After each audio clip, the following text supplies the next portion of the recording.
There might actually be some issue, only because I'm absolutely atrocious at this thing, but here we are. Um, Tony Design says, darn it, didn't get the notification until I was committed to poker. That actually might be my fault because I didn't put up the notification until I got the thumbnail in, and I didn't request the thumbnail until way too late because there's been way too much stuff going on recently for me to get videos out when I want to. Some internal stuff's been going on top of the fact that I've been trying to get everything ready for Faithless Forum, which is going to be interesting considering that it's almost a 15-hour drive when you consider stops and all that other fun stuff. However, that said, hope you guys are having a wonderful time so far. I know that this is way later than I normally do these things, and I also normally do Biblical Gender Roles on Mondays, not Tuesdays. But given the state of things right now, I'm having to put out what I can as I can. So here we are. That said, it seems like we've got Wombologist, Lisa, Tony, Gaelic, Sadie, Kitty, Crazy Echo Girl, and a few others in the chat so far. Hope you guys are having a wonderful time so far. I know this is, again, a lot later than normal. Hopefully, you guys enjoy the setup that we have here now, courtesy of Gaelic Knox. And if you do, awesome. And if you don't, I apologize. But not really. I don't really apologize that much. We should be streaming on 5 platforms currently. We should be streaming on Facebook, Periscope, Twitch, Mixer, whatever that is, and also on YouTube, of course, which is where most of you are. So if you guys can't catch me on one, then you can catch me on other ones. If one of yours does not work very well for a mobile device and that's where you're watching from, those options are there as well. But that all said, it is Tuesday, and today we are tackling the 9th Biblical Gender Roles article that I'm going to be going through. The last one was a little bit unique since we were actually going through a set of videos that the guy had done, and this time we are looking at something interesting. Sardonic says, why is there no fan art? That is because the fan art section of any live stream is actually for any fan art that is submitted during the course of the live stream. That fan art will populate that box over there. If it is submitted during the course of the live stream, it will go there as long as it's not NSFW or anything like that. So that's the only reason why there's nothing there right now, because during live streams, that is strictly for that type of fan art. So, with all that said, this has been, at least, I know that I'm not terribly on topic yet, but this has been an interesting week in that I haven't been able to produce many videos, yet I'm still getting a steady stream of views, mostly from the Hunter Avalon videos, which is interesting, given that they have a lot of negative comments, but that's fine. People disagreeing with each other on the internet, what else is new? But, that said, we can go ahead and get into this article here. This was submitted on March 26th by our lovely misogynistic asswipe. Sorry, I shouldn't have insulted them so early. The person who writes the Biblical Gender Roles articles. It is entitled Silly, Simple, Foolish Women. Sardonic says, how do you post fan art? If you go into the description and go into my Discord, the Discord has a fan art section, and anything that you submit in that fan art section will go up. So that is where you can do that. That reminds me, I need to go over and go into here to open up my fan art section. That way, anything that is submitted, I can go ahead and make sure it goes through. So there we are. But that way, you know. So if I do get a random influx of people on Discord, I know that it's people who are going to take the Wombologist route and lewd me to death. But Wombologist says, Hunter's goons have been blowing up my notifications telling me that non-binary people are deluded. Well, considering that in my video that I did, I specifically brought up the DSM-5 definition, so the official definition for delusion, and non-binary doesn't actually comport to that definition, everybody who says that is wrong. By me using actual sourced information, everything they've said is completely wrong, which is great, because I love it when somebody is wrong and cannot substantiate why they are right. It's almost like dealing with creationists all over again. Go figure. But, see that Wellington Smith is in there as well. How are you doing? As well as Maziel. I think I'm pronouncing that correctly. It could be very wrong. If I'm not pronouncing it correctly, please let me know. Yes, that was a banana. Oh, yay. I've gotten notifications Fix the banana. from... Interesting. That's weird. I have a notification from YouTube. Oh, no, I see what it is. I almost got scared for a minute. I got a notification from YouTube LLC on my email, and I thought for a second there that I was going to have to be worried. But no, it's actually just YouTube telling me that I got notifications. I'm going to go ahead and turn that off so you guys don't have to hear Soraka talking about bananas. So, all right. Lewd you to death, not something I would ever say. See, you say that, but if you've taken a look at my fan art section, that's a thing that has happened. There's some stuff that's also in the NSFW section because it has to be there. Because it's Wumbo, you're not kosher. I'm sorry, I have to say it. But let's go ahead and get right into the article now that my cats are doing their thing. People have been telling me that I don't get very focused on my streams. Sorry, I have edited videos for that. So, let us actually scroll. Trying to make sure I know where we are. So, it says in 2019, America, the only people you can call foolish, stupid, or any other host of negative labels is white men. If you call women foolish, you're a misogynist. If you call an immigrant illegal, you're racist and a xenophobe. Well, okay, there's already stuff I've got to deconstruct here. First of all, you can call women negative labels. You can call men negative labels. The only people who seem to be arguing that you can't do that are people who aren't being called them in the first place. I've never heard from someone like let's go ahead and say if we have a fourth wave, very very liberal, very toxic feminist. Let's go ahead and just put this straw man of a person up. If we have this person, I'm sure that this person would not agree with the statement that you just said. And if this straw man of a person, who is the worst case scenario in your eyes, would not agree with you saying that you can't call women stupid, but you can call men stupid, then I'm fairly certain that your straw man is even worse and more distorted than the one I just constructed. So that's the first issue I find. Second issue is that if you call an immigrant illegal, well, first of all, you said immigrant, and I know for a fact that this person has editors. So your editors didn't catch this either. So the obvious go-to answer is that no human being is illegal. Like, no human being is an illegal thing of any kind.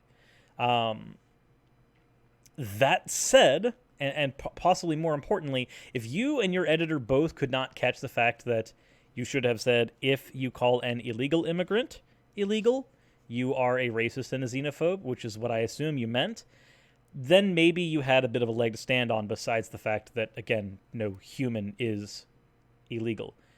Actions can be illegal. Immigrating to the United States without documentation is an action that is illegal, but it does not make the human being illegal. That's dehumanizing.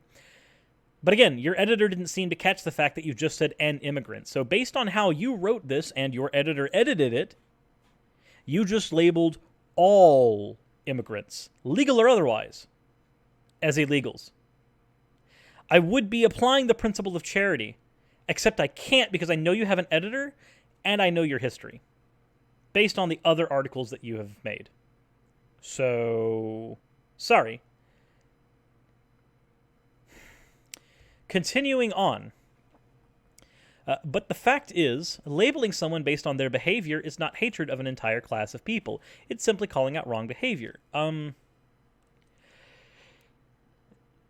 So there's a difference between... Okay.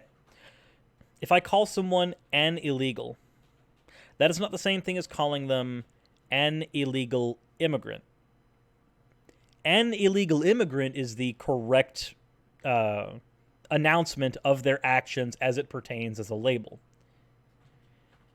As an example, I would not. This is a dumb example, but if somebody has murdered someone, you can call them a murderer because you have to denote what the action was. If I call someone an illegal, that doesn't denote anything. It doesn't tell me anything about this person's actions because there are thousands of things that are illegal that have nothing to do with immigration. If you want to actually label something the way that you are so desperately trying to do, you would need to call them an illegal immigrant, not an illegal. But that's fine. I understand that when it comes to people like this, again, I'd love to apply the principle of charity, but I don't really think I can. It seems to me that in situations like this, you desperately cling to wanting to use that label, illegal, because you want the ability to dehumanize the other, as you so often do with women. Not you, the audience, but you, the author of Biblical Gender Roles. And also, Emmett, I cannot necessarily include it yet because for me to do so would be for me to learn green screening live whilst I am live. Jesse Bear says, yes, it would be like calling someone a white. It's the same reason why we have a problem if we call someone a black. That's their skin color, yes. That's not a good thing to call someone. We don't just label someone a black or a white or a brown. It's nonsensical and it's insulting and it is actually dehumanizing. And I don't like the fact that here in the modern political landscape, it seems to be that if you point out that something is a dehumanizing trait, people meme it and then call you an NPC. That seems to be the go-to here, and I don't quite get it. I know that has nothing to do with the Biblical Gender Roles article itself, but it just bothers me. I speak as if he's there. I understand I speak as if he's there. I speak in the hopes that at some point, maybe, possibly, we could actually get this person to watch my videos and watch me deconstruct some of his points. However, I know that this person actively ignores when I try to post on their website. So, meh. So, I speak as if the person is going to read or listen or do something because a problem that I found in the commentary community is that a lot of people seem to respond to things as if the person will never look at it, will never read it, will never listen to what you've said. And so that allows you to say things that sometimes are harsher than what you mean. If I do this entire video as if this person is listening, as if this person is watching, I know that I'm not going to do what this person is doing and dehumanize them. I'm going to treat them as if they're here, if I can. The same reason evidence of that behavior can be found when I was deconstructing Matt Powell's movie, and the minute Matt Powell started watching, I immediately invited him on to speak for himself because we were deconstructing his movie. Just as if the author for Biblical Gender Roles were to hop into my live chat right now, I would invite him on. I would invite him on to speak and defend his own views. If I've done it with Matt Powell, I can do it with this person, given that many of their views seem to be so well aligned. Do I think I'll change his mind? No. But I don't have to change his mind. I have to change the minds of the audience that he's influencing. A perfect scenario would be changing his mind. I don't believe in perfect scenarios. An apt scenario would be me changing the mind of some of his readers. Not a good idea. People will be lining up to throw tomatoes and eggs. I'll be honest. If they want to line up and throw tomatoes and eggs, that's perfectly fine. Like, what is the most they're going to be able to do? If I think that my point is well constructed, if I think that their point is poorly constructed, and I can demonstrate that as well with or without them here. So, now, if I can manage to convince some of the readers of these articles that this stuff is wrong, that is at least some type of positive influence. So, and if it happens to be that I get some tomatoes thrown at me, oh well. I decided to become a person who makes videos on a public platform. You mean you don't believe in an ideal universe? Absolutely not. I really don't. I think that we have a crappy one that doesn't function very well, but it functions, and so we need to try to tune it to make it better.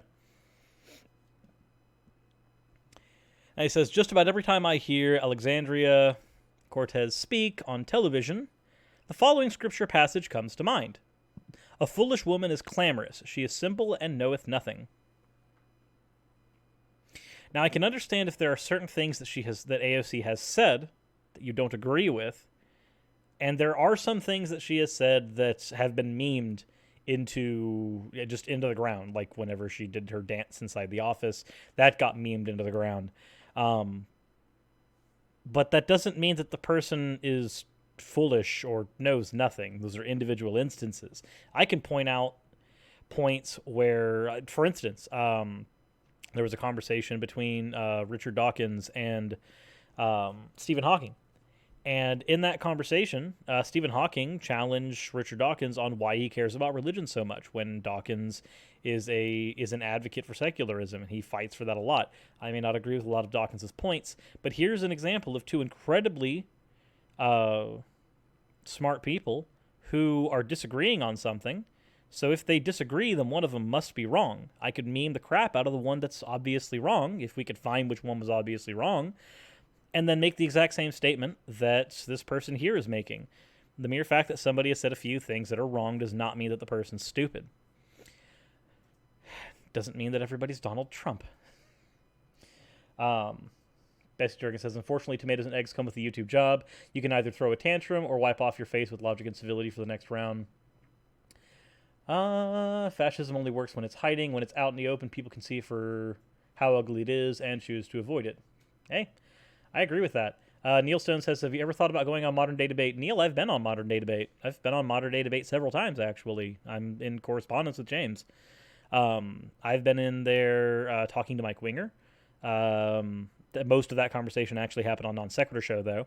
I've been on Modern Day Debate talking to a few people. I believe one of them was Pastor Ramon Wilson at one point, though that may have been on Atheist Edge. Point being, I have been on Modern Day Debate more than once. So, Jesse Bear says, my favorite quote, I forgot who it says, all people are born without hate, without religion. It only changes once someone teaches them otherwise. Yeah, I could agree with that. I could definitely agree with that. Okay.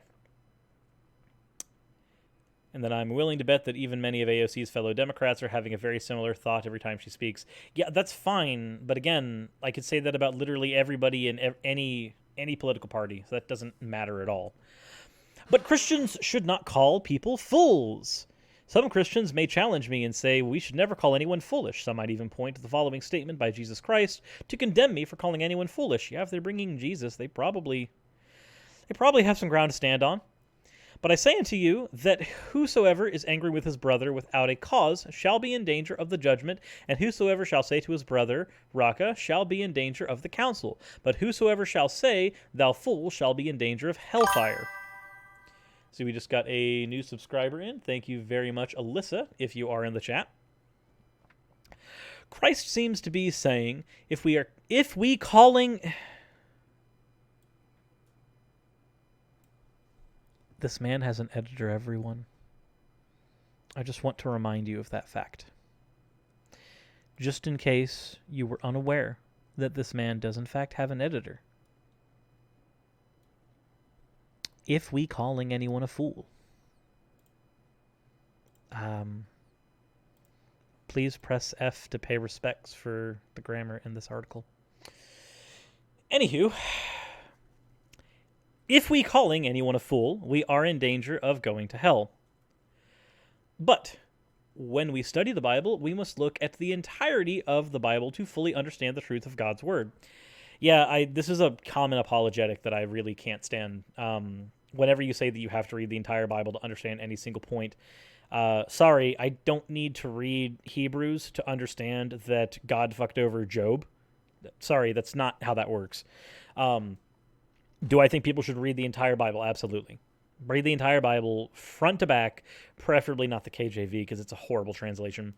But please read the Bible front to back, especially if you are wanting to go into conversations involving it. Please read the entire thing all the way through. Because when I tell somebody that Lot was raped by his daughters so that they could have their dad's kids.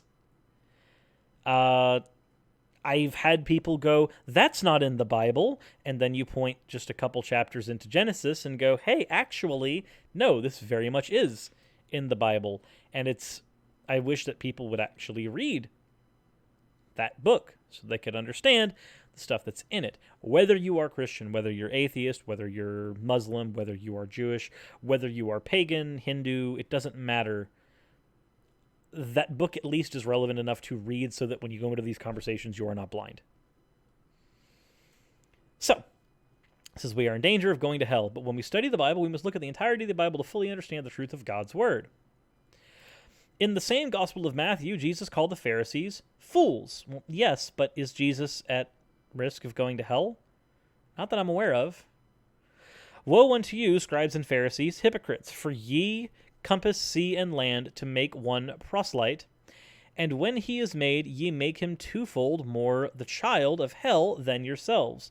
Woe unto you, ye blind guides, which say, whosoever shall swear the temple, that it is nothing, but whosoever shall swear by the gold of the temple, he is a debtor. Ye fools are blind, for whether is greater, the gold or the temple that sanctifieth the gold? And now let's look at what Job... I didn't even realize he was going to bring in Job. I just brought that up as an example. Okay. Now let's see what he says to Job's wife. Then said his wife unto him, dost thou still remain thine integrity? Curse God and die. But he said unto her, thou speakest as one of the foolish women speaketh. What, shall we receive good at the hand of God, and shall we not receive evil? In all this did not Job sin with his lips. Well, let's take a minute and think of what happened to Job's wife. Had Job renounced, God would have stopped because that would have been the end of his experiment. His wife would have still lived. So now, thanks to the way this is worded, we can lump a little bit of the blame for Job's wife, kids, and everyone dying onto Job as well. Which means by the Bible, we get to actually delve into victim blaming, which is just grand. Isn't it a wonderful book, everybody? Just a wonderful, wonderful book. Except not really. It's bad. That said, we do have a fan art that has been submitted by Kitty, and I'm going to go ahead and get it in the stream here in just a second. Let me go ahead and make sure that I have it here. Apparently, according to Kitty, I am a teddy bear that Raziel snuggles. Not untrue. Oh, wow. No, that was not what I meant to move. I just ended up moving my whole frame on accident. Oops. There we are. One recent fan art. One fan art boy. Who would win, one Cirrus or thousands of fan art boys? There we go. Okay. I don't think you were prepared for this movie, love. Okay. Now we get into the next part. Job told his wife that she was acting as a foolish woman, and the scriptures tell us he did not sin with his lips in saying this or anything he said before this. Let's see. I think I was half... Depends who has more foreskins.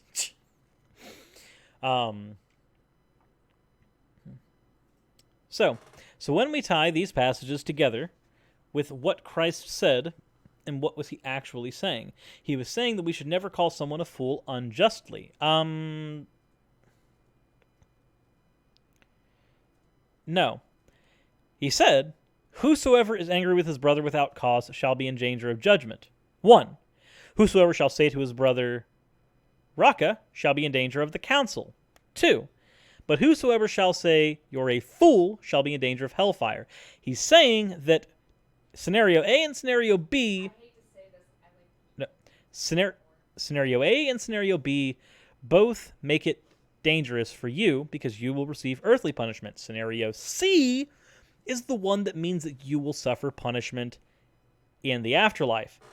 Now, does this apply to humans? Well, is Jesus at any threat of dying in hellfire. Well, no. So for him to say that and try to make that comparison is stupid. Big Picture says if Job had given up, God would have cursed him. Last I checked, because Job didn't give up, God was constantly cursing him by literally killing his livestock, killing his family, and killing his means of well-being. Like, literally everything that Job had was taken away. And then, I guess just because God gave him a bigger teddy bear at the end, it was fine. But that is not the case. Literally, because Job was the most righteous man, he got the worst fucking lot. Period. But no, Lot's story is real messed up. Jackson Heathen, maybe Lot just got drunk, raped, and impregnated his daughters. No, Jackson Heathen, he did not do that to his daughters. His daughters did that to him. In the story of Lot, Lot's daughters had betrothed in Sodom and Gomorrah, and their betrothed died because they mocked Lot when Lot said that they needed to escape the city. So they were without husbands and therefore could not carry on their father's lineage. This is the reason they gave when they conspired together in order to rape Lot. They said, we will get our father drunk so that he does not understand what is happening, and we will take his seed so that we can carry on our father's lineage, which is a quick way to figure out whether or not this passage was written by a misogynistic man, because, of course, the only thing that the daughters cared about was the fact that they couldn't carry on their father's lineage. Bear in mind also, this is during the time where lineage was traced through the male line, which gets really awkward when we consider that the lineage that's traced through the male line means that Jesus can't be part of any lineage because no male lineage matters for Jesus, as he was an immaculate conception. The Bible's a fun place to look through and find all kinds of problems. TLDR version, Job got tortured for God to settle a gentleman's bet with the devil. Basically, yes. Yeah, no. Job got screwed. Very, very, very screwed. So when we tie the passages together with what Christ said, with what he actually is, what was he actually saying? He was saying that we should never call someone a fool unjustly. Incorrect. Going back through again, you can find that's not the case. There are certain things that are necessary because we live in a sin-cursed world. One of those things is killing.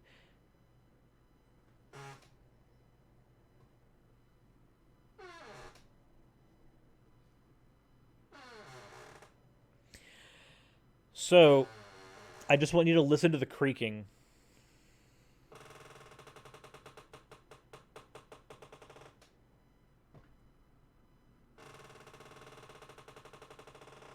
Okay, so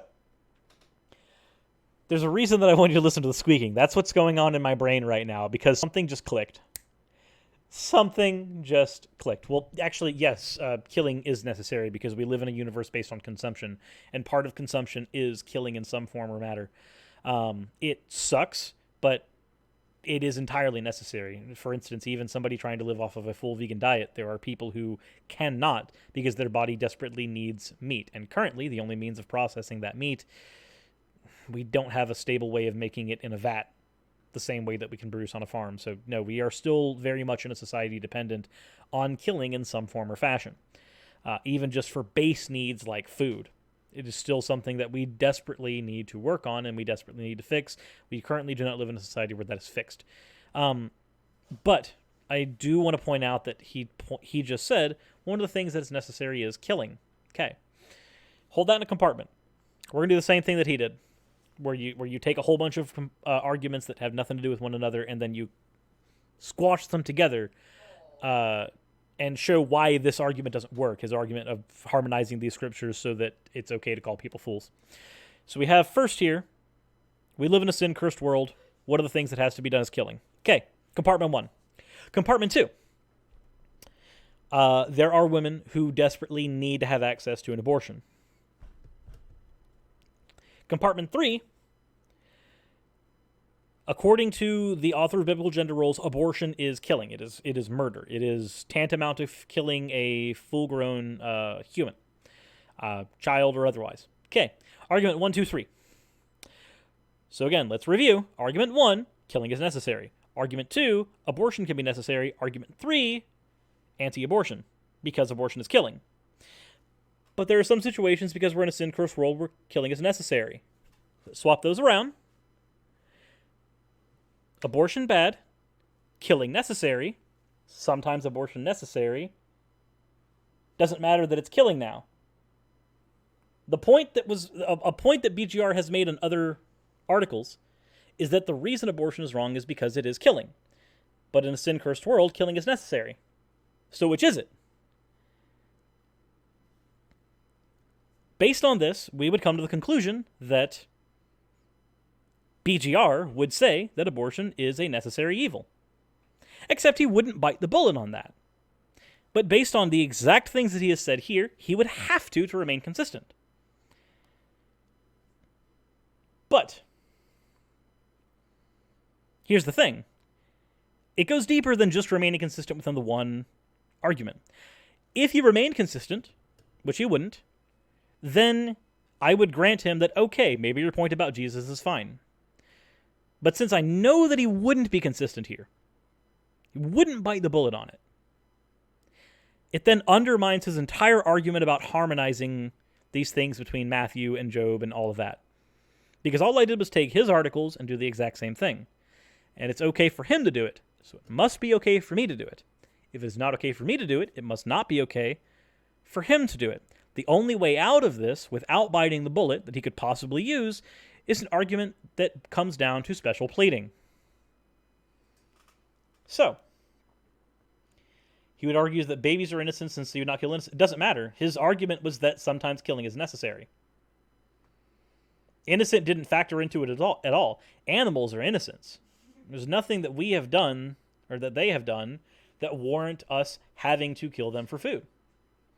Again, it comes down to his argument being consistent.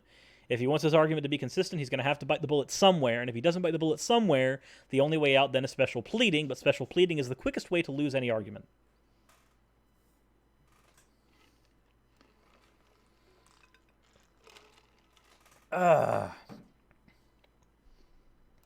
Also, I wouldn't mind doing a collaboration with you, Nakasuchi. Like, I haven't thought of something that we could both do quite yet, but it could be a biblical gender roles thing. However, what I've found is that live stream collaborations don't generally yield a lot of subscriber crossover. And because your channel is smaller than mine, I would want to do something that would get your channel more subscribers. So give me a few days to think on it, and I'll figure out something we can do because I do want to see your channel grow. And unfortunately, as much as I would like having you on for a biblical gender roles episode, I'm fine doing that too. That would not properly send enough people over to your channel. So give me a little bit to think of something, and I will do so. So, continuing on with this silliness. It says, a silly, simple, foolish wife. There's a reason that we have the tag that we do here, or the thumbnail that we do right down there. Silly, simple, foolish. Oh, I need to do it the other way around. There we go. Silly, simple, foolish. I have to do it in opposites because I didn't reverse my camera because I'm an idiot. Professionalism, guys. It's a bad thing. Don't do it. Be like me. Please don't. Please don't take my bad habits in. They're bad.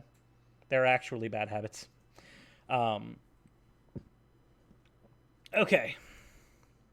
In a recent podcast I made for BGRlearning.com that goes by the same title, Silly, Simple, Foolish Woman. Of course it does. I take on another foolish woman, much like AOC. But unlike AOC, this woman is not a politician, and the foolishness she is spouting is not about the political realm, but rather about what she believes is important and not so important in marriage. Who thinks it's going to be about sex? Raise your hand if you think it's going to be about sex. Just, actually, you know what? In the chat, if you think that this is going to devolve into, oh, wait, you know what? Actually, it says it right there. I didn't have sex with my husband for 5 months. Never mind. Nobody gets to play the game instead. Sorry. Nobody gets to play the game. Neil Stone says, would you do a collaboration with Amazing Atheist? I'm unsure. I'm very uncertain. So, let us continue with. You can listen to the first part of this podcast for free here. How about we not? How about we save that for later? The title of the article is I Didn't Have Sex with My Husband for 5 months and He Had an Affair. Well, for one, we at least know the husband isn't Ace. Like, we just figured that out right there. The summary of the article is basically this. She continued to push her husband away for months due to stress and not feeling like having sex. And then, shocker, her husband admits that he had an affair after this denial by his wife, because in his words, you hadn't touched me in almost 6 months. Okay, so it's... The way that this is worded makes it sound like she's blaming the wife, which, I mean, yes, if one person has a libido and a sex drive and that is not satisfied, then yes, eventually there could be a point where they go and do something nightmarishly stupid, like cheating on their spouse. There's usually another way to handle that, like, polyamory is one, or breaking up and finding a more sexually compatible partner. That's one. It also doesn't mention why she didn't have sex with her husband. That's a thing that's not in here. There's a lot of context that's not here, so we're working very blind. But by simply blaming the wife whose husband cheated on her, it's... I don't want to quite call it victim blaming, but it almost is. It almost is. So the woman, much like the simpleton OCR, was perplexed by this. How is... Wait a minute. OCR? Who's OCR? Did he mean AOC? Who is OCR? In the chat, can you please let me know who OCR is? Because I want to say he means AOC, but I also know that this man has an editor. And so I can't expect that this mistake just slipped by. A misspelling of the word orc. Yes, except there are orcs that are more intelligent than BGR.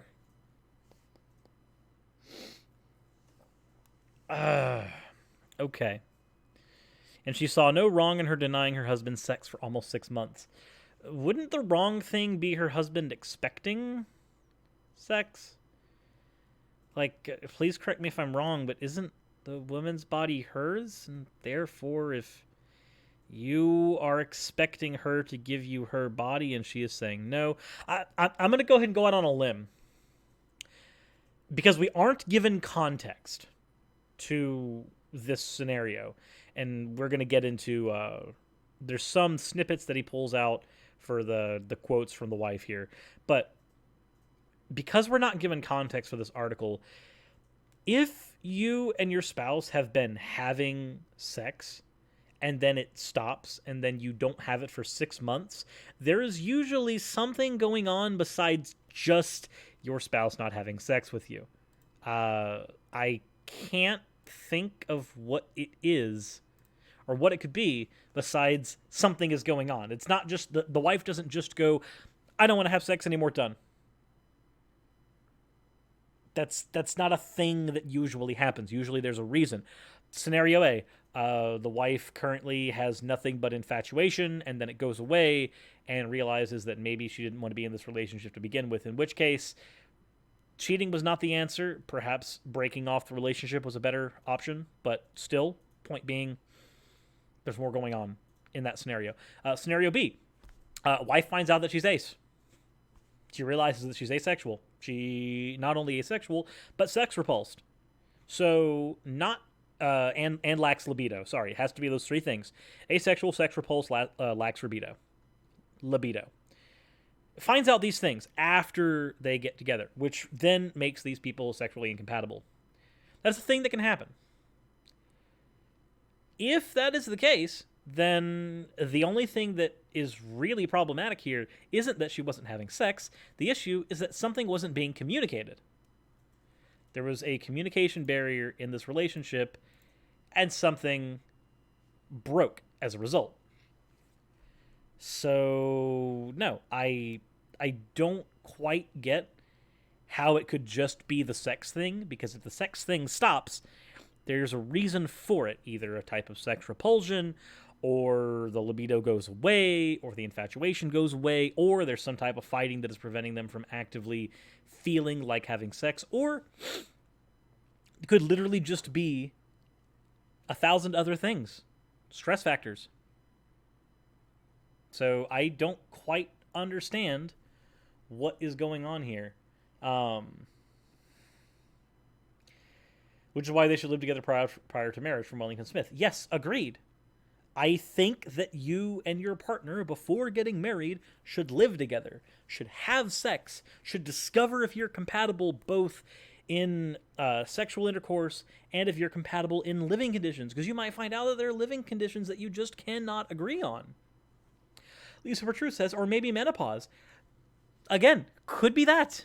Again, not where my mind first goes, because again, guy bits down there, so not a thing that I consider, but that is a thing that could be there. It's a possibility. Amongst all of the other myriad of problems that could possibly be there. So no, my biggest problem so far is that there is all kinds of context that is missing. So let's take a look and see what exact stuff is in here. Note to self: late streams from Cirrus, not so good for me. Too busy talking, not getting ready. Jesse Bear says some people have sex issues with mental health meds. Correct. Someone may have found that the wife may have found. Again, we're having to create context because there's no context in this article. But in having to create context, we are able to come up with a myriad of situations where this person isn't the one at fault.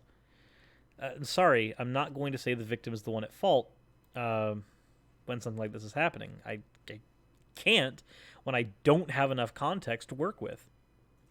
It says, we were having sex and he didn't give me a hard time about buying myself a new shirt. If we were having sex, he did things around the house willingly. If we were having sex, he acted like he liked me more.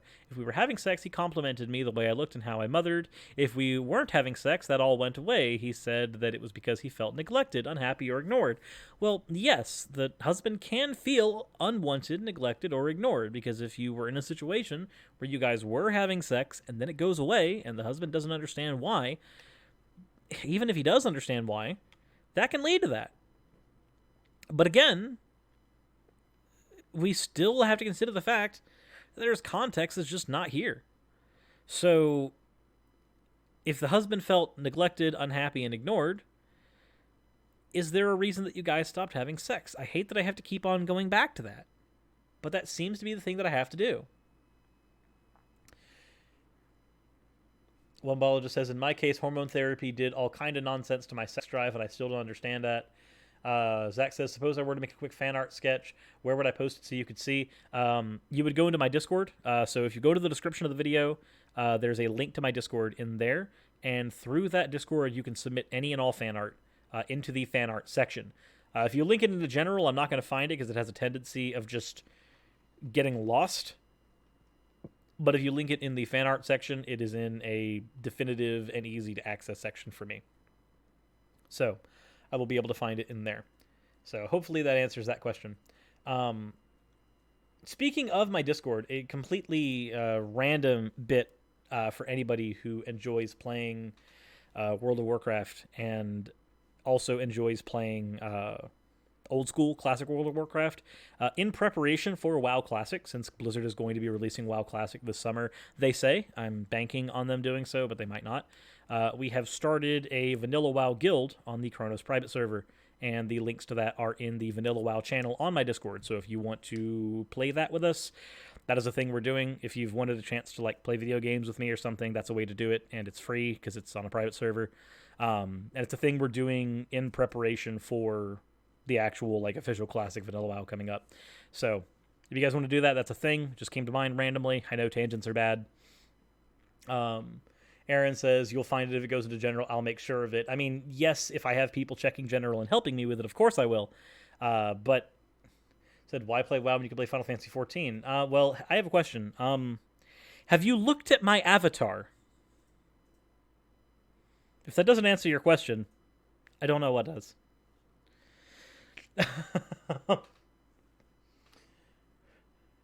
Raging Atheist says, I'm thinking about going back to Vanilla WoW. I miss it, but I will. But man, I will. Will I ever make a video again? I'll make sure you do. Maybe, possibly, hopefully. Rage Tyrannus says, I would love to see how BGR fares in a matriarchy, preferably a brutal one. That would be awkward.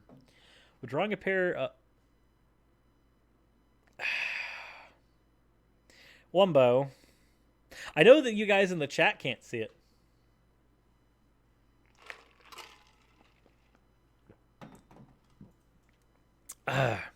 Yeah, Gainer also makes a good point. You can like WoW and 14 at the same time. Jay says, single-player games are better, less creepy people. You see, I run a YouTube channel, so I lost the luxury of less creepy people a long time ago. So I don't really subscribe very much to that. Let me go ahead and fix something here, because we seem to have a problem with the browser capture. Let me go ahead and doot. It has a tendency to just unset itself, so I have to reset that every now and again in order to actually get the chat to work. Sorry, it messes up. It causes all kinds of problem. Wumbo says, I need answers. I can't get you answers, Wumbo. I cannot get you answers. So, Big Picture says, creepy person. ESO is objectively bad. Why play WoW when you have ESO? Probably because I like WoW. Yeah. Like, for instance, I prefer Yu-Gi-Oh! To Magic the Gathering. Which is the better game? Magic the Gathering is, hands down, like, every day of the week, Magic the Gathering is the better game. Which do I prefer? Not Magic the Gathering. Sorry. Personal preference is a weird thing. And being able to compartmentalize personal preference away from, like, what's objectively better is really awkward. Because it's like when I go in and play God of War and I'm like, this is an objectively good game. Everything in here works. It's wonderful. And there's that other part of my brain that goes, I don't like it. I don't like this game. So, no, it's a very interesting thing when you've spent so much time like critiquing stuff like this that it just compartmentalizes. Back onto the topic. It says that if it didn't matter that I did his laundry, put it away for him, made him dinner every night, and baked his favorite pies or cookies. It didn't matter that I kept the house clean and took care of the kids. He once told me that he'd rather have the house a mess and no food and a disorganized life if we were having more sex. Twice a month wasn't enough for him. He told me that I had tricked him since I was more sexual when we first started dating and falling in love. I think we've found a problem. I think we've actually found the issue here.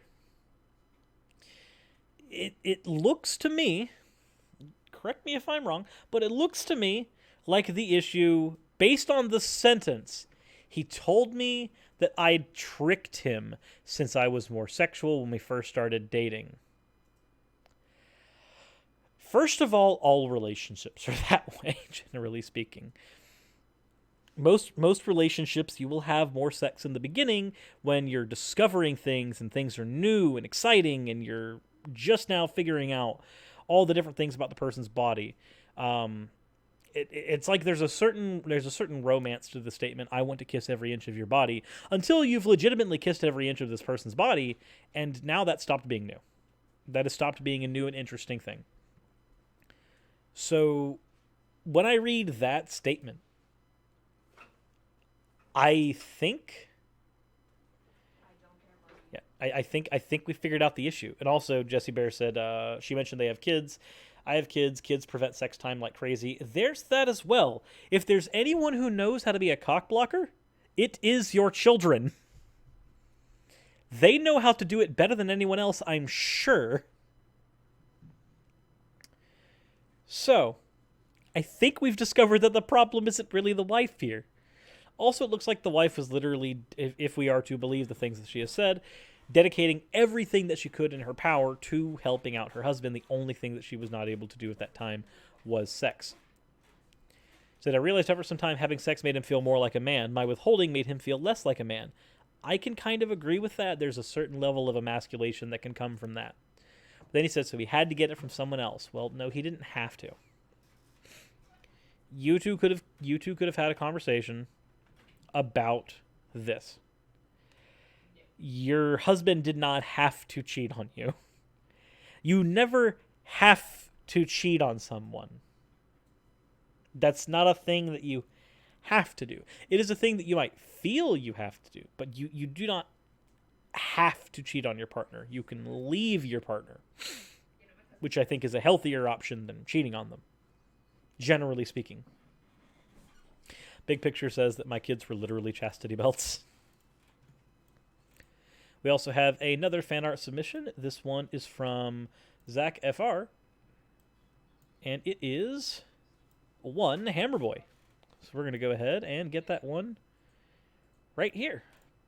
I know it's not the prettiest place for it to be. I'm going to go ahead and move it back here so I can actually get it like under some stuff and looking a little more like it's an integrated part of the stream. There we go. That might look a little better for you guys. Thank you for the fan art submission, by the way. Any fan art submissions that come in, the mere fact that I get fan art is great. Sort of like trying to chase that higher for a drug addict. Let's see. Hit me with a hammer.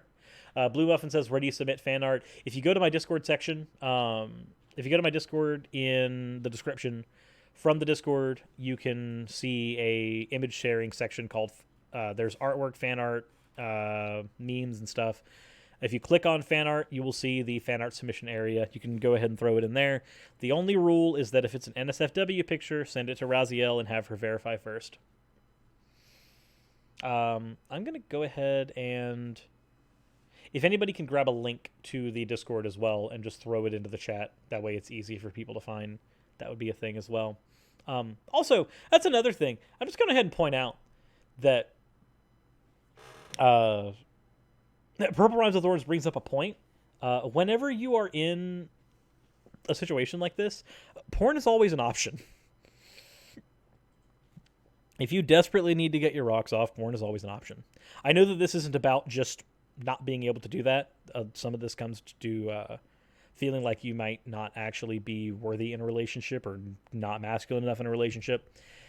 But again, I will say this, porn is an option. You can always do that. If you couldn't look at me and see a wife who loved him, birthed his 3 kids, cared for him, and felt fulfilled and thankful, but who just needed to not feel pressure to give him an orgasm every other night, then I couldn't make him see all he had. There is another thing there. Okay, so if one person's libido is such that they require an orgasm every other night, and I'm only using these words in their context without trying to find any other context because they are the words that BGR has specifically selected for use. If this person needs an orgasm every other night, but you're only willing or able to do it every couple of weeks due to, from what it sounds like, having to do a whole hell of a lot. Raising 3 kids, doing all the laundry, making sure dinner is made, baking pies and cookies, so you're doing stuff outside of dinner. It looks like this person is being run ragged and also being expected to have sex. Because of that, it sounds to me like there are many issues here that are not just having to do with sex or lack thereof. Every other night, y'all are slow. Try twice a day. Okay, so I'm going to go ahead and say this right now. There was a point in my life where I was in a polyamorous relationship, and 2 of the people in that relationship were nymphomaniacs. And I got to the point where I couldn't do the things I wanted to do because sex was requested so often. That was not comfortable, and that was not a fun experience. There are some people who, I guess, think with just their dicks and will go, you got to have all the sex in the world, that must have been great. And it was, for like 2 days. And then I wanted to go do my own thing. And then I wasn't allowed to. Ever. So, no. I've been there. I've done that. It's not pleasant. And that's coming from the guy here, which, of course, means that there's going to be somebody who hops into the chat and just goes, oh, Cirrus is a libcuck. Because apparently after the Hunter Avalon videos, I get comments like that now, which is just excellent. Please give me my dick back. I need it to go to work.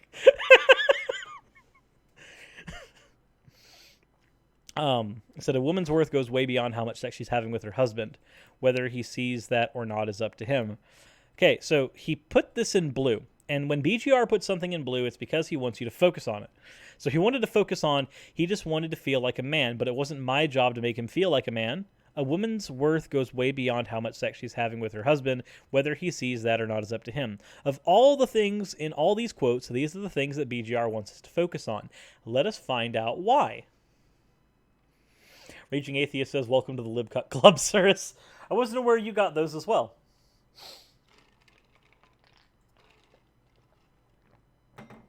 Okay.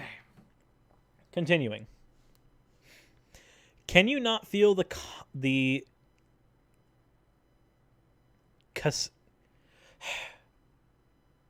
why am I having trouble pronouncing that? Condescension. Condescension. Wow. That was way too hard. Can you not feel the condescension toward her husband's sexual needs dripping from her statements? No. No, I can't, actually. If you read the entire article, you can see that this woman placed very little value on sex and marriage. I'd love to read the entire article at some point. Did you provide it? Yes, you did. Excellent. I'm going to go ahead and knock that into a separate tab. Aha. Oh, it's a very short article. Let's go ahead and get context. Let's go ahead and get context. Sir, there's no offense, but I always kind of saw you as a sub. I mean, that's half true-ish, maybe? I don't know, ask Raziel. Anyway, while walking up the stairs in our home one February evening almost 8 years ago, I thought, well, it's been a while, we should have sex. I know this is not formatted very well for this page, and I'm sorry. Sorry, I'm going to fix it. I think. No, nothing I do is fixing it. Oh well, fuck it. I crawled into bed exhausted as always after putting my kids to bed. At the time, they were 3, 5, and 7, and it took everything I had just to get through the day alone while my husband worked long hours. Oh! That looks like some important context! I was thankful his job afforded me to stay at home, and so was he, but it was a big commitment, and by the time he got home most nights, I felt that I had nothing left. My husband and I didn't end up connecting that night or the next, but before I knew it, 3 months had passed with 0 sex, then 4, then 5. I'm not even sure we kissed in those months, how many times we embraced. Yeah, it sounds like both of you were overworked. I was tired and had 0 sex drive, and he was resentful and felt neglected. It was the following fall when he told me about the affair he had had that summer. It's over now, but you hadn't noticed me for almost 6 months. When you hear the person you love and trust and have had 3 kids with is capable of that kind of betrayal, you are numb at first. You sit and wait for the pain to come, kind of like when you stub your toe and there's a second where you feel nothing. Then you feel it all. The rush takes your breath away and you wait to pass through your entire body. Only the pain of your spouse cheating doesn't go away like the pain of a stubbed toe. It stays with you, and in most cases it gets worse. We aren't married any longer, but it wasn't because we didn't try. We tried for over 6 years. I think not feeling like I wanted to have sex was exacerbated by the fact that he kept pointing it out to me. Also, Wayne's Wacky Plush Vids has just subscribed. Thank you very much for that, Wayne. Then she gets into the I think we wers that BGR pointed out. He never asked if anything was wrong, or if we could do anything to help me feel more sexual, or if maybe I just needed some time without sex or a few months without pressure to get my libido back. He never suggested helping out a bit more and working a bit less. Never. Oh, there is some more interesting context. There is some more context that could have helped a lot with this entire scenario. So, it's not just that this person was withholding sex. It is also that this person was literally overworked. Okay. our attempts at rationalizing this, it turns out, have actually been almost 110% correct. Interesting. Huh. Okay. So, let us continue. No, there's not much more, actually. If you couldn't look at me and see the wife who loved him... Da, da, da, da. Okay, so that seems to be... There really wasn't that much in this article. Which means BGR selected the stuff that he wanted to.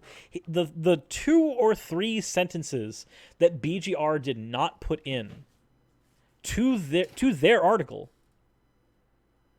the 2 or 3 sentences they did not put in their article are the ones that provide the context to show us who was actually at fault here. Technically, it was both of them because they didn't communicate. Communication's a two-way street. But also, the husband did not ask if there was anything that could be done. They just went and had an affair, according to the article. These are the things that BGR decided not to put in. These are the things that literally could have helped contextualize the problem.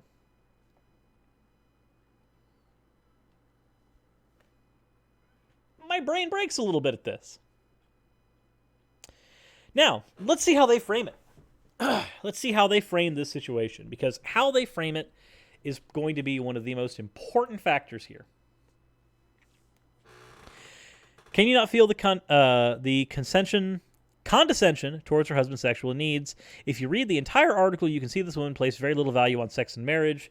No, it has nothing to do with her placing very little value. It's something that happened without them realizing it was happening. It's not that they placed no value on it. They didn't realize this thing was happening, which is a normal mental thing to do. In fact, it's very clear from her statements that she, like many other women, does not see sex as a need in marriage. Okay, in the chat, I want a show of hands. If you think that what BGR said is true, that it's clear from her statements that she doesn't see sex as a need in marriage, I want you to hit G. But if you did not read that in that article, I want you to hit H. And we're going to do a poll of how many G's versus H's that we have. Remember, G is, do you agree with BGR that the woman said in her article that she doesn't see sex as a need in marriage? Or H, was that not in her article at the fuck all? Huh. That looks to be a lot of H's. That is a hell of a lot of H's. I'm 90% certain some of you have hit H twice. Okay. So, very, very H. That's going. There's going to be a freaking fan art submitted at some point of me just going very H. Now that's a thing. Anywho, so now that we at least have some opinion that BGR is absolute fucking wrong. You can very much see that this woman, like many women today, saw her marriage as revolving around her.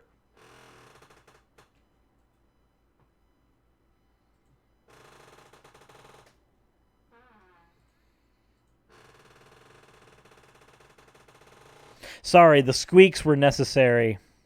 The brain did a break again. I am so sorry. Drag Worker says, what's going on?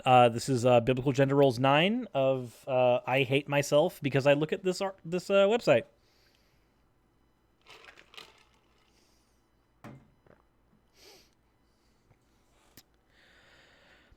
You can see how this woman, like many women today, saw her marriage as revolving around her in direct contradiction of what the Bible says is the wife's position in regard to her husband. Neither was man created for the woman, but the woman for the man. I mean, yes, if you legitimately believe, not in a metaphorical sense, that a rib was ripped out of Adam and created a full living person, I'm sorry, but you're wrong.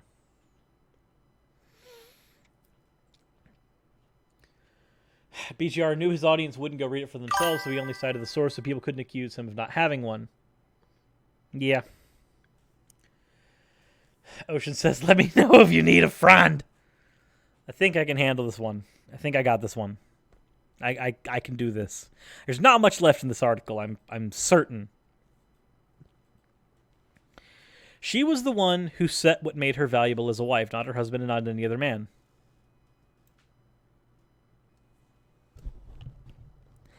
Let me make this perfectly fucking clear. The only person who ever sets your value and worth is you.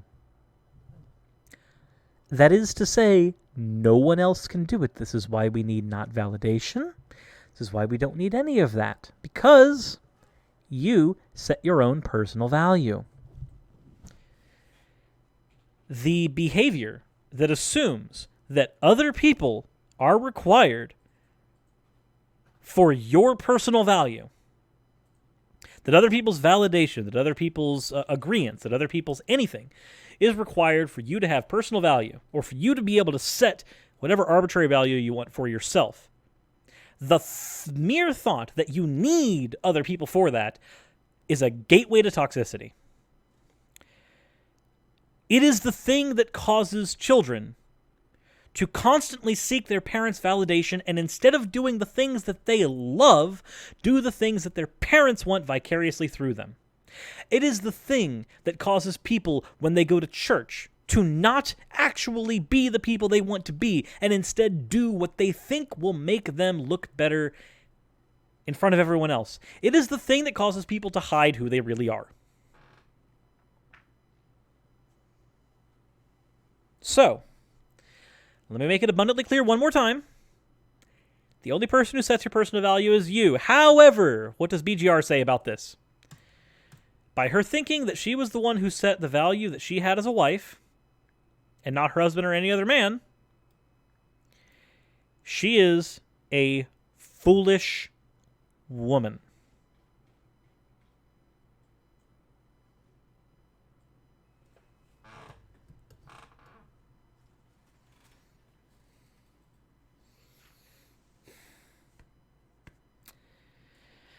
I'm just going to sit this here. I have a feeling I'm going to need this today. Oh, wow, that really is bending a lot. I wonder if we can fix that before Faithless Forum. Probably not. Probably not. But, holy crap.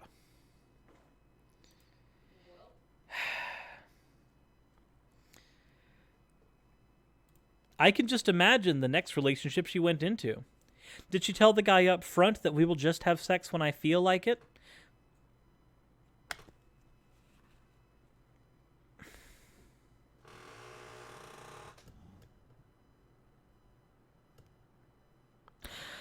Okay.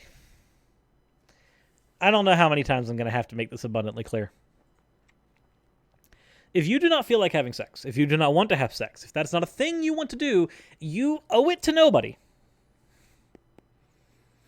And if your partner wants to have sex and you don't, you can find other arrangements. Again, there are things like polyamory, there's porn, there are other options besides forcing your partner to have sex when they don't want to. It should be a given that if you do not feel like having sex, you will not have sex. That feels like that should be a given. Then he says, again, in the quotes, most of the time I will feel like it once or twice a month, and sometimes I may not feel like it for several months. Wow, I'm sure she had a line of men waiting to marry her after divorcing her husband. Now that is a valuable wife. So, now we have a situation where BGR has placed value on the wife that is directly proportionate to how much sex they are willing to have.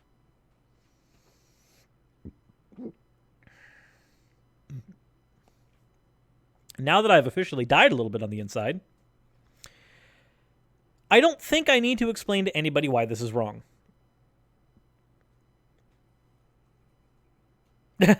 Blue Rose says, I thought the best way to get sex from your partner was shame. The second best way was aggression. Well, considering that seems to be the route that BGR has taken. It says, while it is true that a woman's worth goes beyond how much sex she is having with her husband, how much sex she has with her husband is absolutely a critical factor in her worth to him.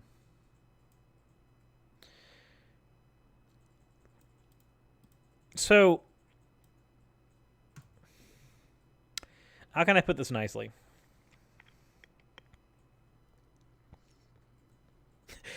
And it says, well, then I must be worthless to Cirrus. Okay. While the amount of sex that you have in your relationship may be a critical factor in how satisfied you are in the relationship, that should not be a critical factor in how much a partner is worth. You may have a high libido, and you may, as an example, let's go ahead and just let's create a poly relationship for a second here. We have one partner has a high libido, and they're dating two partners. They love both of them equally, and they value them both equally. But one partner is asexual and sex repulsed. May only have sex once every 3 or 4 months when the fancy strikes them, if at all. If at all. Because, again, if you're ace, there's a chance that if at all is part of the conundrum. And over here, we have a partner who has a high libido. This person is craving it once a day at least, if not more. The partner in the middle who's dating these two can value them both equally.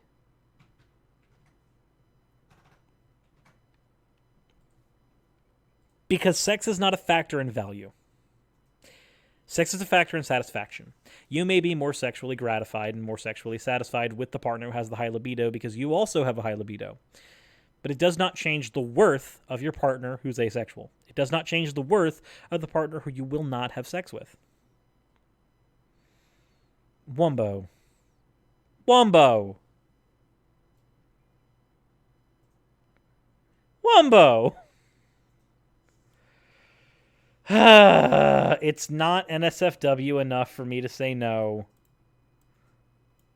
Wumbologist has submitted a fan art, and I think that it's the end of the world. We're going to go ahead and resize the fan arts that are currently in here so as to fit Wumbo's. Apparently, my titties got groped in this fan art. So, that's a thing. I don't know how to feel about that. I don't know how I'm supposed to feel about that. Thanks, Wumbo. You've confused me.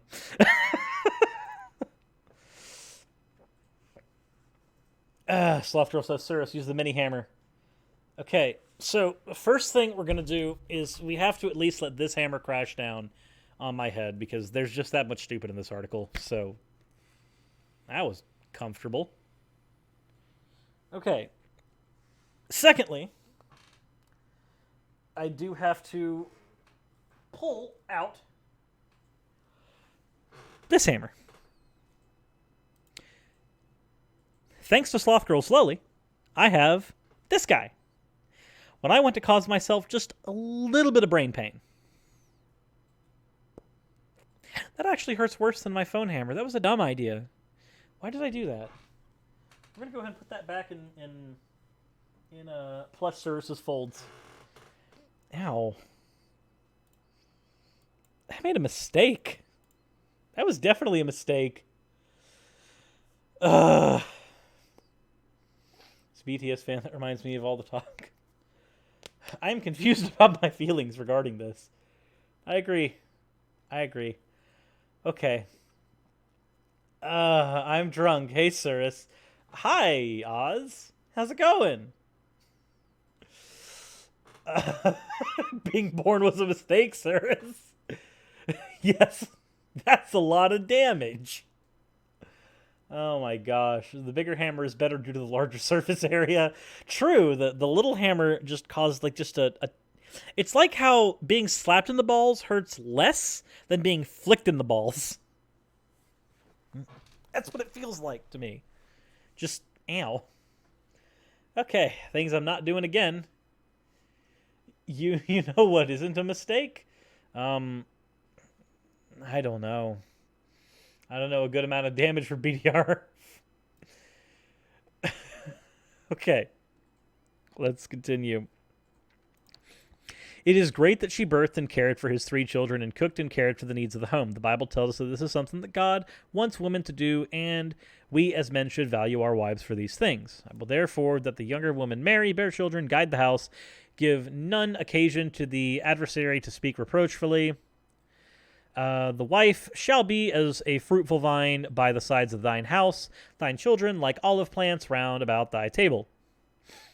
So yes, dear woman, giving birth to your children and caring for them and cooking for your husband and doing his laundry all have value in God's eyes. I thought we were worried about the value in the husband's eyes, but I guess we'll just bring God in here because apparently God makes all freaking relationships poly, apparently. But these things do not represent all that gives you value to him as a wife. God created you to meet those needs of your husband, but he needs these things and something else as well. He needs sex with you.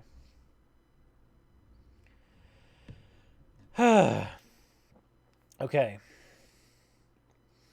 BGR said birthed because women are just vaginas and wombs. Apparently, according to this guy, apparently. So,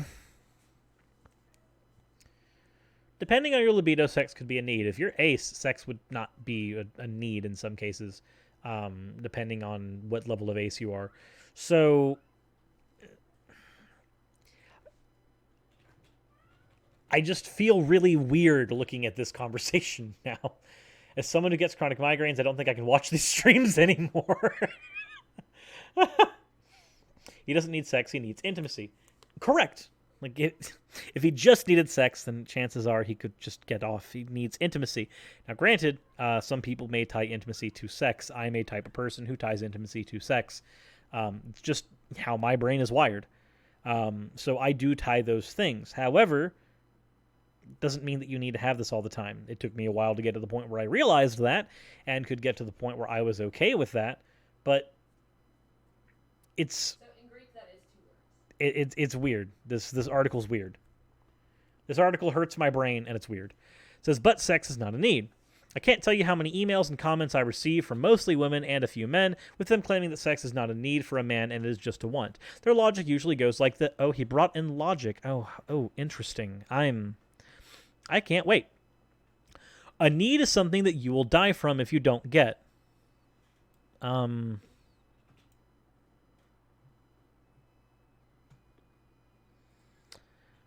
right. So if somebody actually said that to you, they are wrong. Let me go ahead and did you say butt sex is not a need? That's funny. Okay. Maslow's hierarchy of needs is a wonderful, wonderful thing we can use here. In fact, actually, I'm going to make this easy. I'm going to make this really easy for everybody. Instead of me trying to manage this in an awkward way, I'm just going to go ahead and place this here. We're going to go over to the stream. We're going to go ahead and put Maslow's hierarchy of needs here for everyone to see. Okay, boom. There's a big old pyramid for everybody. Okay. This is a very simple version of Maslow's hierarchy of needs, but let's go ahead and go over it for a minute. At the basic needs level, these are the ones that you will die if you do not have. Physiological needs: food, water, warmth, rest. If you do not have these things, actually by warmth it really means shelter.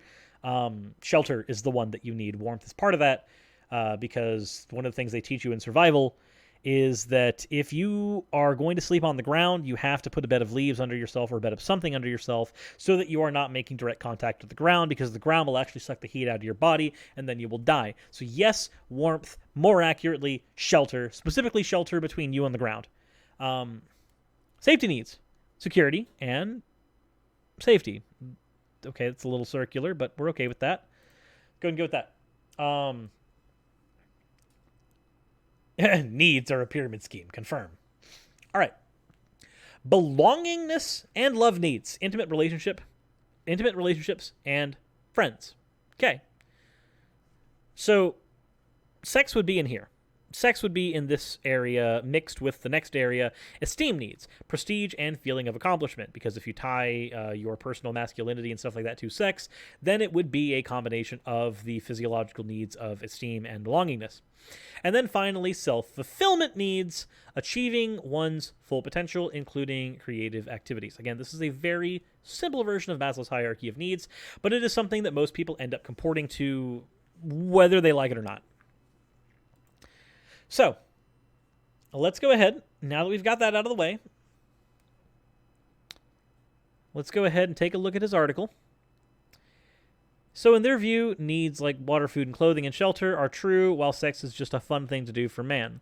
But the truth is that while no man ever died from not having sex, many marriages have in fact died from lack of regular sexual relations. Okay, so what he could have done, and I hadn't read this far, so I didn't know if he was going to do this or not. What he could have done is he could have appealed to Maslow's hierarchy of needs. And through Maslow's hierarchy of needs, could have demonstrated that sex is in fact a need, but it is a need that is not on the same level as the basic needs of the human. They are in a higher level of Maslow's hierarchy of needs. For people who are not aware of how the Maslow's hierarchy works, is you begin with the lower stuff, and as you achieve the lower stuff, you will inevitably need the things that are higher on the list. So when you have a function, it's like, for instance, people who are starving and have no water and cannot get shelter for themselves usually are not trying to go for relationships. People who already have steady relationships don't look for that need anymore, but they might seek self-fulfillment in some way and then chase that instead because they already have food, they already have shelter, they already have stable relationship. So the Maslow's hierarchy is a very simple construct that you can use for determining what level of need something is. It's a need regardless, but it is a need that will be on some part of that hierarchy, and it will comport to that hierarchy. Instead of appealing to a demonstrable hierarchy, this person has instead said, no, marriages died from this. Well, who the fuck cares if marriages died from this? I don't. I'm sorry. You have not given me a reason to care these marriages die, especially if they are marriages that comport to BGR's version of marriage, in which it's a very one-sided power dynamic. If this is the thing that BGR wants us to care about, I can't care about it because I don't care about BGR's view of marriage. So if marriages, like BGR wants, die as a result of not having sex, then good.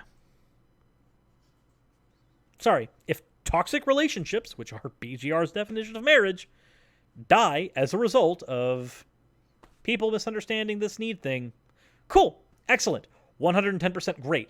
Could not be a better world. Okay, Neil, so it's people get the appeal to authority fallacy wrong all the time. The appeal to authority is a fallacy in two scenarios. One, you appeal to a false authority. When you appeal to an authority that is not actually does not actually function within the field that you're trying to cite. Two, when you say that something is truth because the authority has spoken it, that is also when the appeal to authority is fallacious. An appeal to authority is not always fallacious.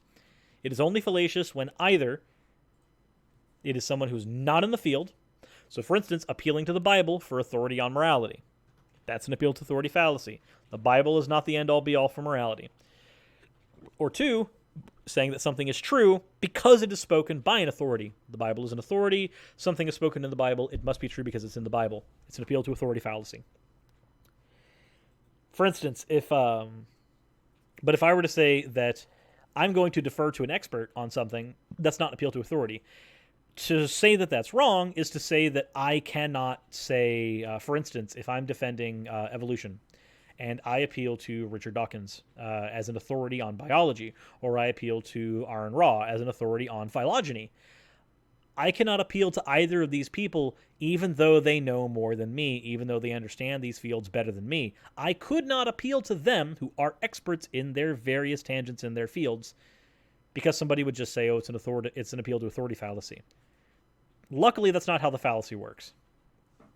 So I don't actually have that problem. I am never going to say that something is true because Aaron said it. It's not true by the merit of somebody saying it. And that's what the authority fallacy tries to deal with. Whether something's true because the authority says it, and whether that authority even has the merit to say the statement in the first place. So,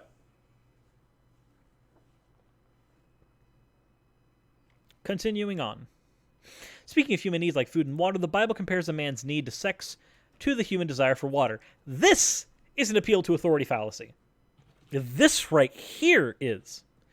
Because here, something is true because the Bible said it. Drink water out of thine own cistern and running waters out of thine own well. Ladies, would you want to have a drink only once or twice a month? Well, no, they wouldn't. But luckily, ladies don't have to agree with what you said, because the only thing you're using is an appeal to authority fallacy. Thankfully, right after you asked that question, BGR stepped into the fallacy himself. So, yay. And I'm not trying to be like pointed or anything. It's just it's one of the most overused things. As an example, this is an issue that we get whenever somebody talks about gender, as an example. And somebody who's a biologist will say, well, gender can't be socially constructed. And then a sociologist who is actually in the field that deals with gender, like this is their field, this is where they study, a sociologist will say that is incorrect because we have insert these examples here. If you want a fun example of that conversation, look at the conversation I had with Essence of Thought. The sociologist will point out that, no, you're wrong. You're talking about sex. Sex is the biologist's field.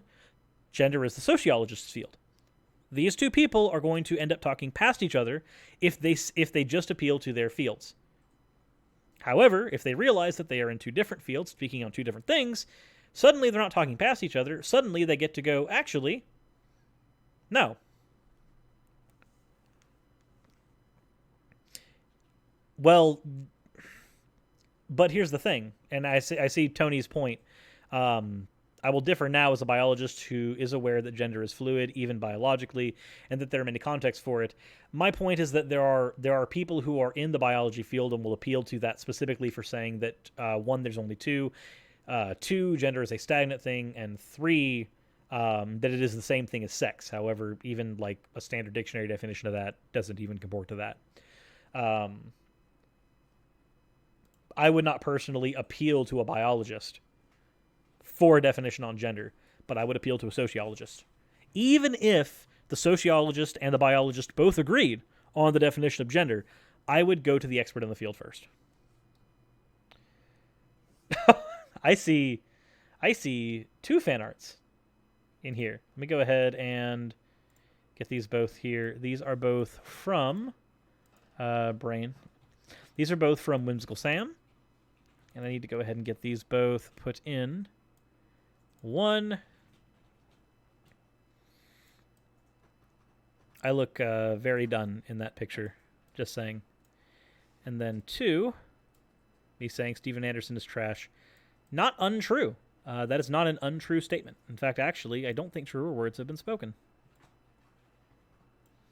We're going to go ahead and pull all those there.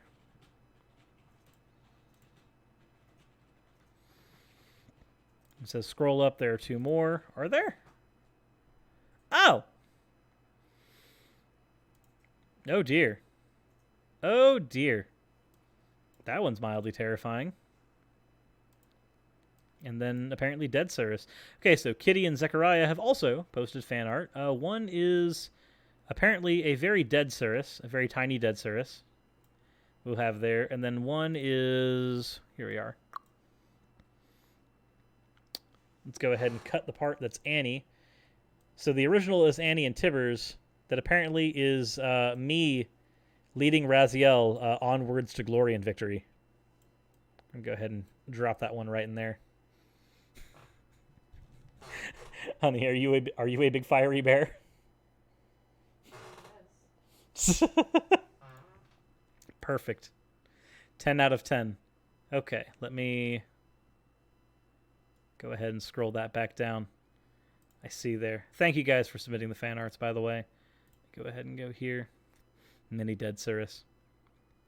Anderson bothers me. Anderson bothers me as well. Shapiro says that he's a lawyer and speaking from a religious viewpoint. I honestly don't care about what Shapiro says. Like, Shapiro's more podcaster than lawyer now, from what I understand, and just, nah. Then again, Shapiro being wrong on something, that's not going to be new anytime soon. All right. So, let thine fountain be blessed, and rejoice with the wife of thy youth. Let her be as the loving and pleasant roe.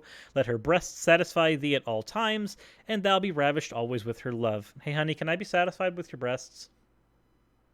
As long as they're chicken breasts. I would rather actually chicken breasts right now. That would be great. It'd be tasty. Same. I'm hungry. We're both hungry. 10 out of 10 food.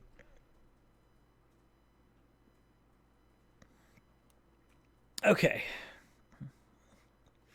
We can see from the above passage that God meant for man to drink his fill of his wife's body.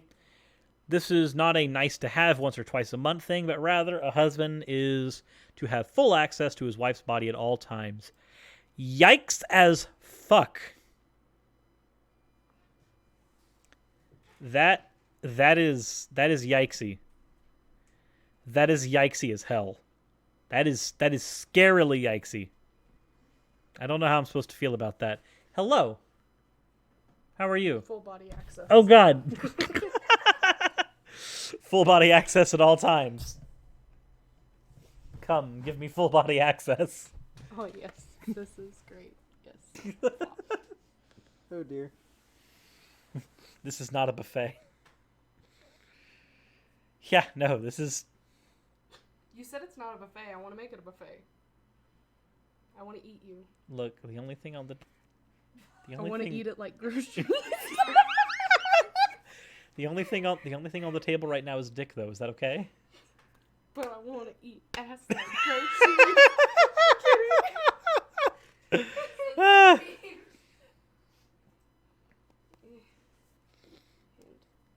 Hello, hand. The stream. Everything is wrong. Oh, God, get a room. Actually, as it turns out, we are currently in a room. Although I would like to point out, No. the Bible kidding. does not, say full access. It does only guarantee titties. It only guarantees titties. Somebody said, "Give me the moobs," so I'm receiving the moobs. Are you the hand? Are you the hand in this picture that is making me feel uncomfortable? Yes. Here, let me just. Is it that one hand is yours and one hand is Emmett's? Yes. And you both are just feeling up my titties? Yes. I don't know how to feel about this. Yes. How am I supposed to feel about this? Very, very good. No. Yeah. No, that's not actually how I feel at the moment. It confuses me. Jesse Bear says, you own the room. Yes, I do. Don't recall the Bible mentioning that every angel is a homoerotic, muscle-bound Fabio with tiny wings, instead of androgynous winged creatures that range from humanoid to Lovecraftian nightmare.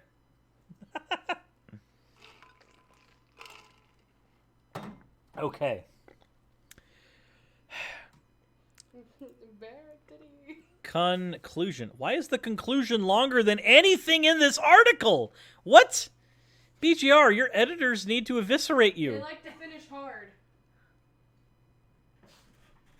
Get out. Anyway, There you go. I will be quiet. there was that going on over there. Okay. Conclusion. From a Christian perspective, both this husband and wife were wrong. Wait a minute, did you just... BGR. How did you mean the wife's sin occurred first? Yeah, because not doing something is a sin, apparently. Okay. They've put so much into the conclusion because they don't want anyone looking too closely at the article itself. Nevertheless, To avoid fornication, let every man have his own wife, and let every woman have her own husband.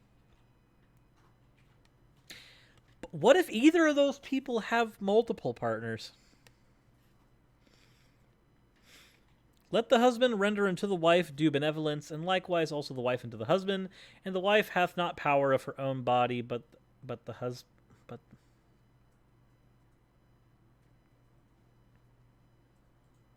I want to die a little. And likewise also the husband had not the power over his own body, but the wife. Sorry, no. If I don't want to fuck tonight, guess who's not fucking tonight? Me! Because I don't want to. I have that power. Raz doesn't want to fuck tonight. Guess who's not going to fuck tonight? Raz! Because she has that power. Sorry, no. Absolutely fucking not. What if they are both husbands? Then I guess nobody's fucking anybody. Defraud ye not one another. He's used this one before. Except it be with consent for a time, that ye may give yourselves to fasting and prayer. Not that it has anything to do with sex. And come together again, giggity, that Satan tempt you not for your incontinency.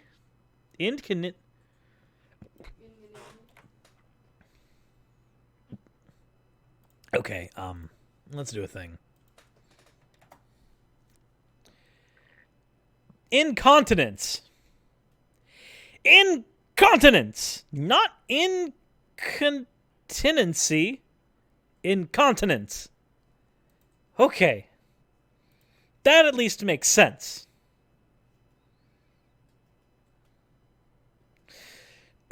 Incontinency. Incontinency.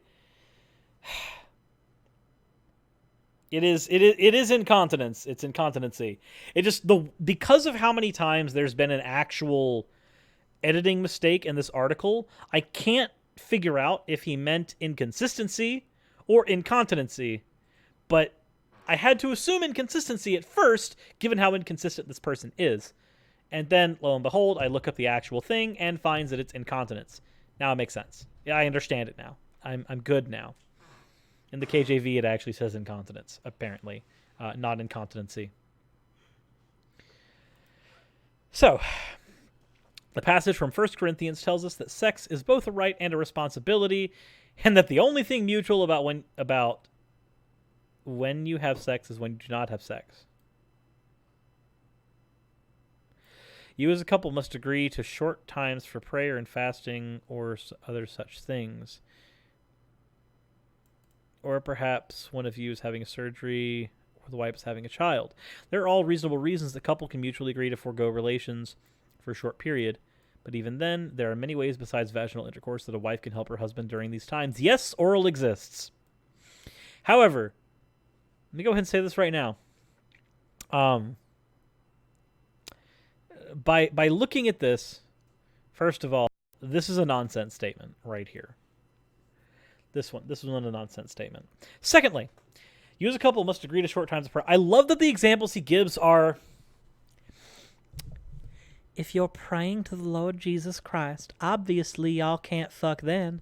And if one of you's in surgery, obviously y'all can't fuck then. But any other time, y'all need to be fucking. Like, sorry, no. Absolutely not.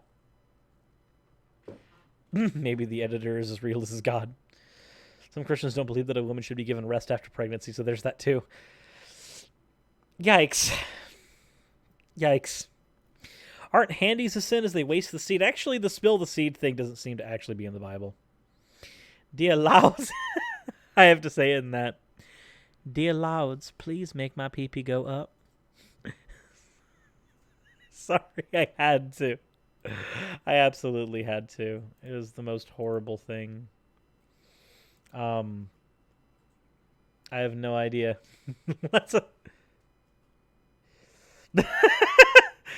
Emmett, I just read the private message from Emmett. Let's imagine a polyship. You mean your own damn ship, Cyrus?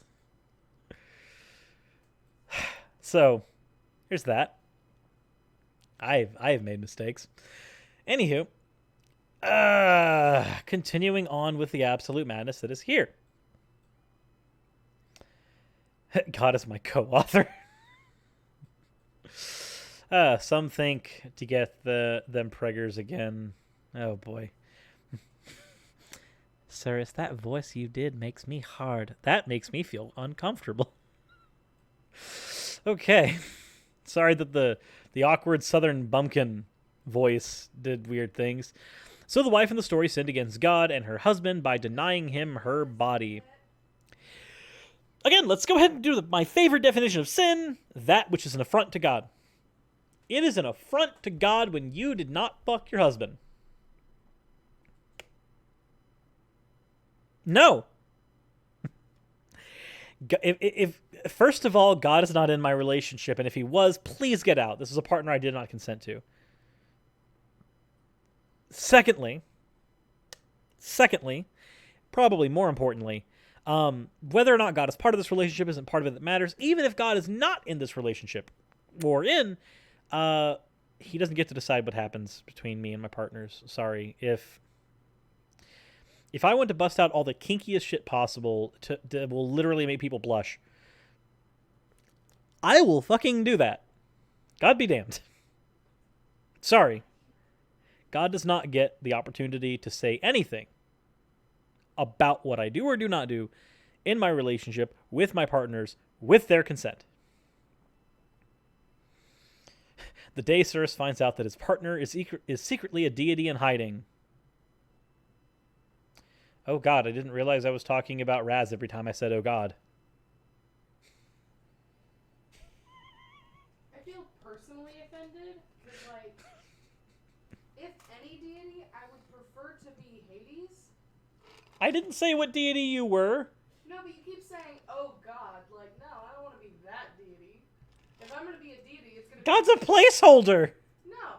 Yeah. Address me by my proper name, Satan.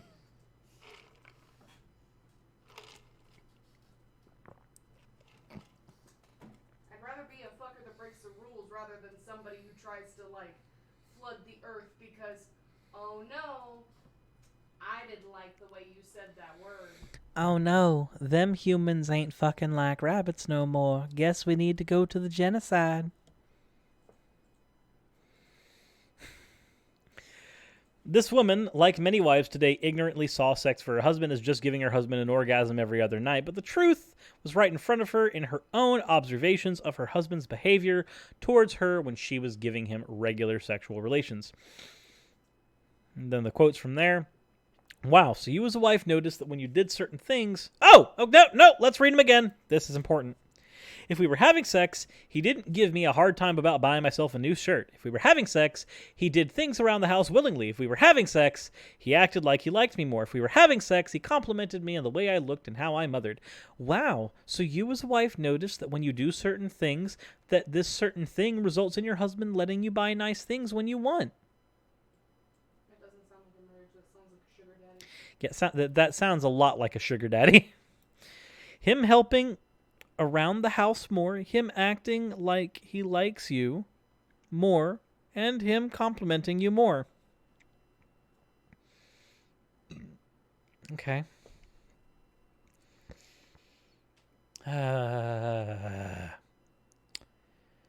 Okay. Emmett in the chat. Sex is not a fucking bargaining chip. Correct. And when you feel like it is, the guy doesn't feel good, nor does the girl. If you're in a hetero relationship. If you're in any other relationship, then one partner does and one partner doesn't. But I wanted the distinction here because we're talking about BGR. And BGR doesn't see any type of relationship as a relationship if it doesn't involve one man, one woman, and Legibus, apparently.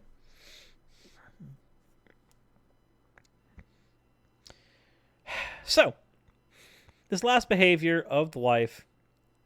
So instead of doing the certain thing which you saw evoked all these positive behaviors in your husband, you instead held it back. And she gave reasons for that. She didn't even realize that it was happening. You foolishly thought to yourself that you, if you didn't... And you foolishly thought to yourself that you, if you denied... PTR, heart to heart, you and me, right now, You say some horrible things. You say some heinous things on your website. You say some things that I think mean that you are a danger to society. The things that you espouse, the things that you say, the things that you advocate for are inhumane, dehumanizing, and absolute garbage. However, the most egregious affront that I have found, the thing that makes you worse than any human being on this planet currently, is not any of those things. It is the fact that you have not yet fired your editor. Now, if your editor doesn't exist, this is a wonderful allegory for God. But currently, we live in a world where you've said you have an editor. And your editor lets these things through.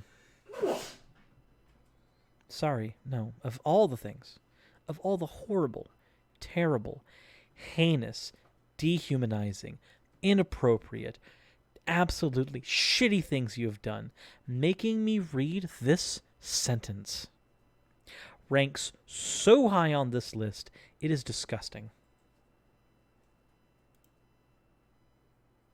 This has been a PSA. Get a better editor. In fact, why not make sure the editor's your wife? It seems to me that, based on this article, you don't think that anybody else is going to do what they need to do for you. Why not them? Maybe make your wife edit these things. Maybe that way she has to read everything that you've said twice, both when you wrote it and when she rewrites it. And maybe, after a while, she'll realize what a horrible fucking human being you are. Not just because of the horrible things you espouse, but because you wrote, you in you! You if you!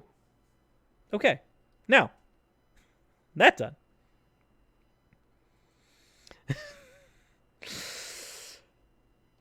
Whew. You foolishly thought to yourself that you, if you denied him this certain thing, but baked him his favorite cookies, that you should still get the same result. No, the fuck she didn't. That is not what was said. None of that is what was said in that article. She didn't say, I didn't have sex, but I made him cookies, and that's the same. No, she said that she was doing everything in the house. The only thing she wasn't doing was sex because she didn't think about it. It slipped her mind. It was a thing that happened organically.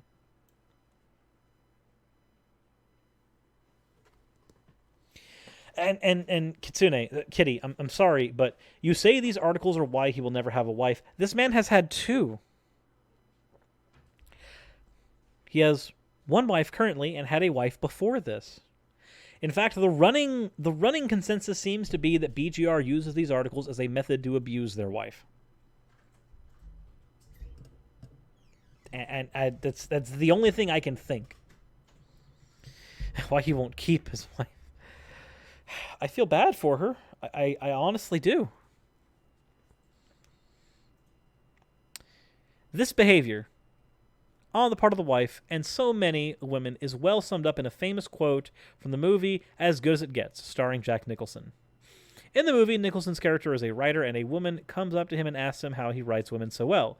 His response is not only golden, but is utterly true of the vast majority of women today. I think of a man, and I take away reason and accountability.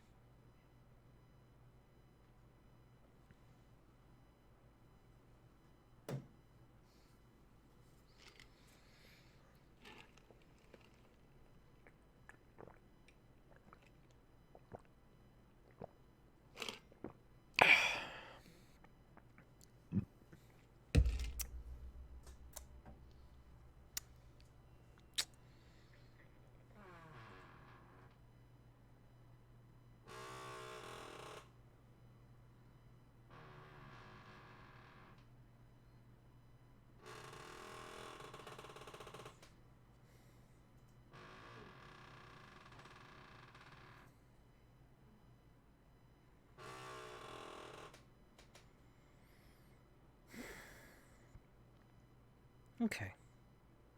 All right. Okay.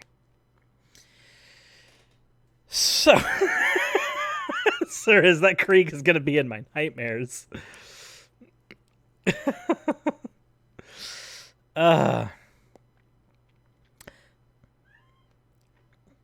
So, Tony Designs points out in the chat, the BGR has missed the entire point of that scene.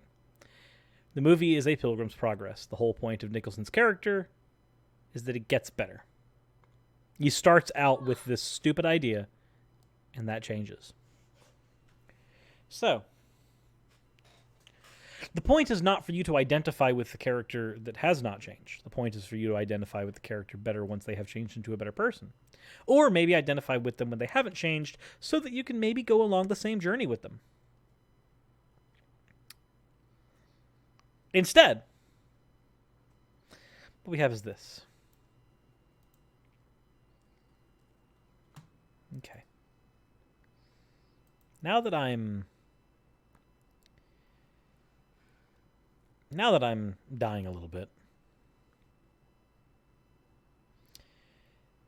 Okay. Now, let us continue.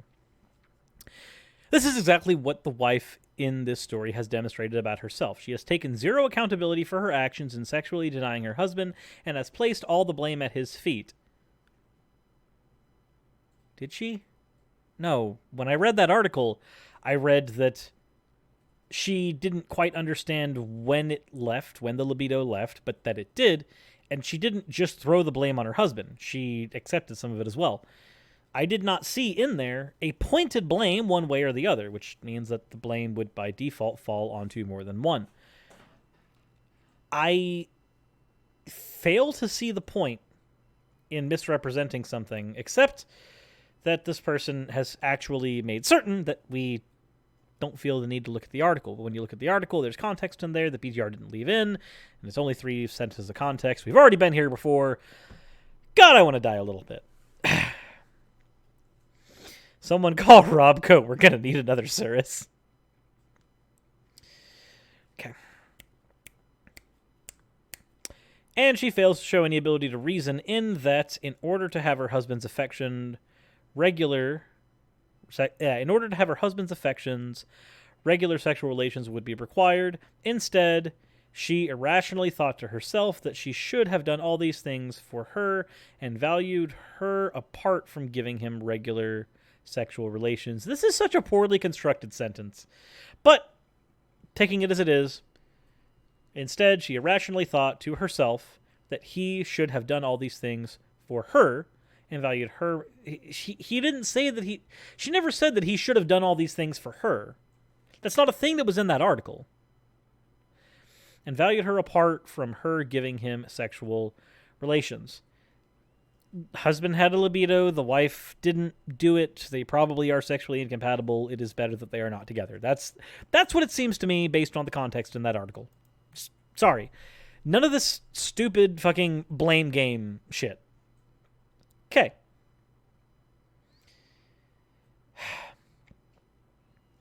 What a silly, simple, foolish woman. So, wives, here is your challenge from the word of God. Look, another appeal to authority. Every wise woman buildeth her house, but the foolish plucketh it down with her hands. So this is now victim blaming again. That's exactly what this is victim blaming once more.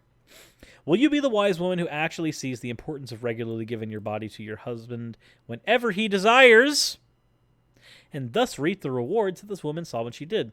So by whether or not you consent, by having your body perpetually available to your husband, whether or not you want it, whether or not you consent, whether or not you are in the mood to have sex, by constantly giving your body to your husband, you will reap rewards.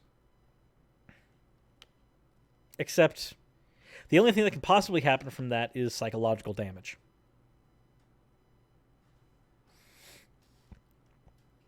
Sorry. When you think that...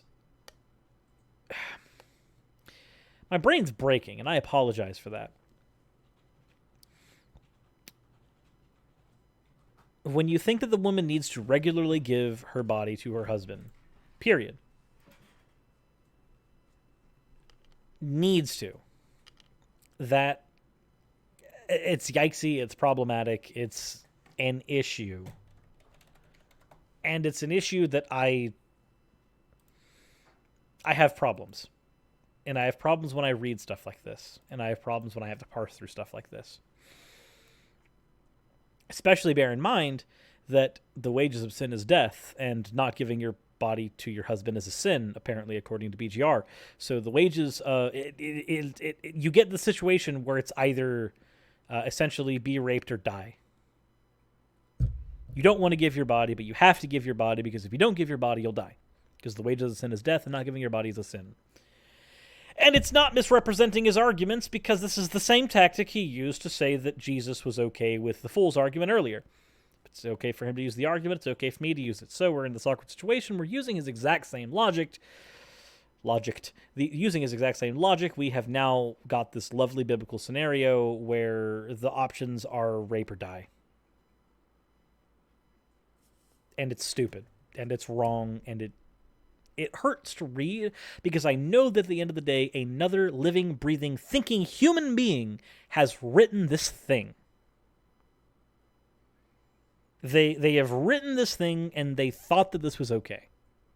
And not just that this was an okay thing to think and do to one person, but this was an okay thing to write a blog with several thousand hits in order to make sure that other people can see this point of view and agree with it. And then, because BGR does not allow dissenting opinions in their comment section, they have not only created a scenario where they are teaching people stupid shit, they are not allowing the dissenting opinions to be on their platform so that people can see the dissenting opinions to their stupid shit. They only get the stupid shit.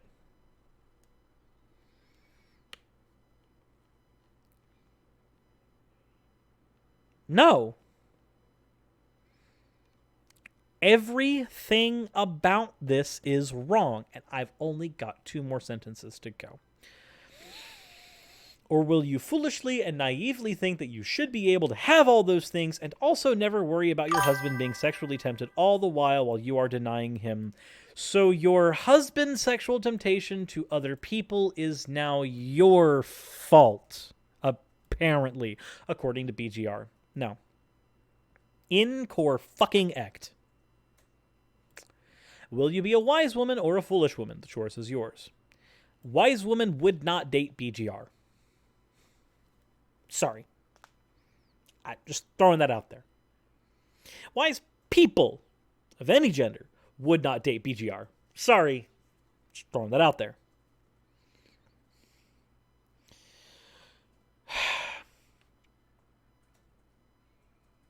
I don't need to go into heavy detail about what all is wrong with this article outside of the detail that I've already given here. Everything that has been espoused in this article, aside from the 1 or 2 grains of like somewhat truth, mild truth, like truth mixed in with a heap of fucking lies, like so it's trying to find a needle in a haystack. And the pragmatist in me says that that's worthless at that point anyway. I cannot conceive of a scenario where there is enough good in this article that this article should even remain up. I can't.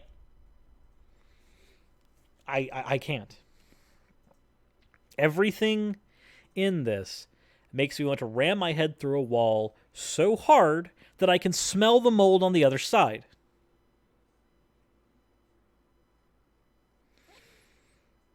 In fact, I may just go do that. I might as well. Let's be honest. Is there a downside to me doing that right now? Like, is there really? Like, it's... Me ramming my head into a wall so much that it breaks apart at the seams is more comfortable than reading this shit. So, yeah, no.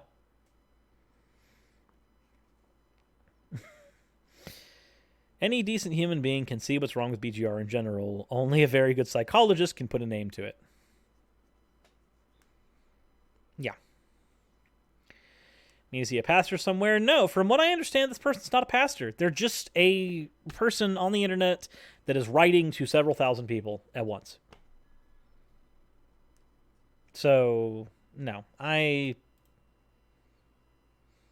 like this upset. Like this upset. I started out today being like this upset, knowing I'd be doing this article, and now it's like this. Which, this is, luckily, about exactly the size of the hammer. So I guess I'm going to bludgeon myself with this when I'm done. Because that's where we are. That's where we are at the moment. So, I am done. I'm not done with BGR. I've done 10 videos on them already. I might as well just continue. Let's be honest.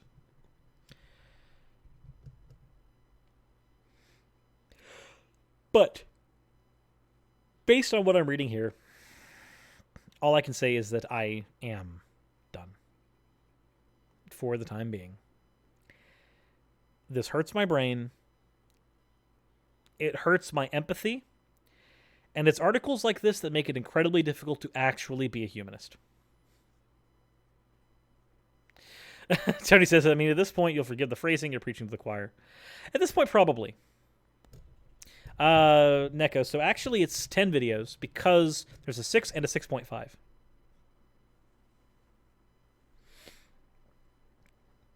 Doctors recommend people the logic only consuming one serving of BGR per day. I bet if BGR were to meet another Mrs. X, another ex-Mrs. BGR, she would be a sister of some crime boss. And the moment she gets beaten by BGR, he's going to have a long ride with the boss.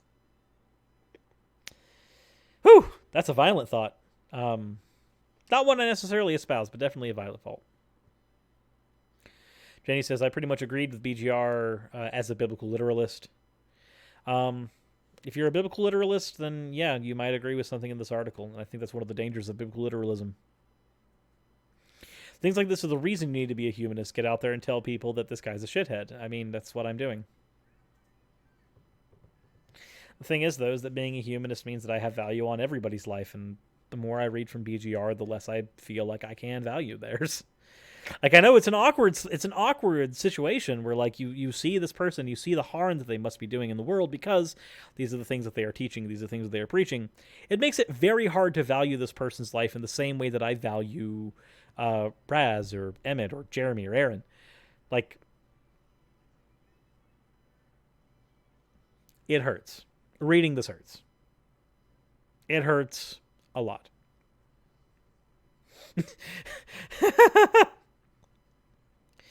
There's a possibility the BGR could change, and that gives them value. You are correct. There's a possibility they could change. And I would like to think that they can. But if they can't, which is where I lean, I do not think that they can, then I would at least like to change the minds of the people that read it. Emmett says, quick, 2 fan art.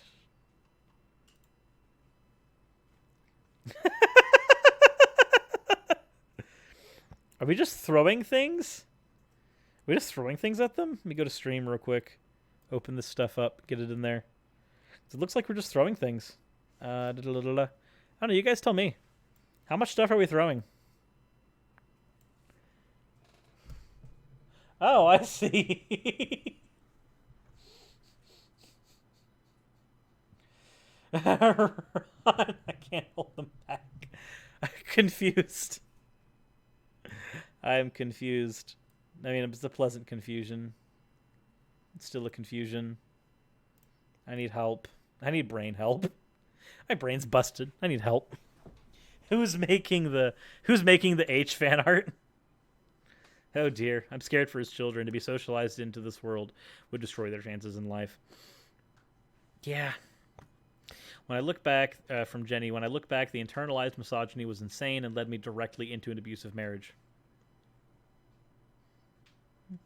Oh, I see. So I think it's me holding back them. Oh my gosh. Oh, Wubbo says me. I'm the H fan art man. Oh dear. Peyton Norman, you mean Steven Anderson's 10 children who were so repressed?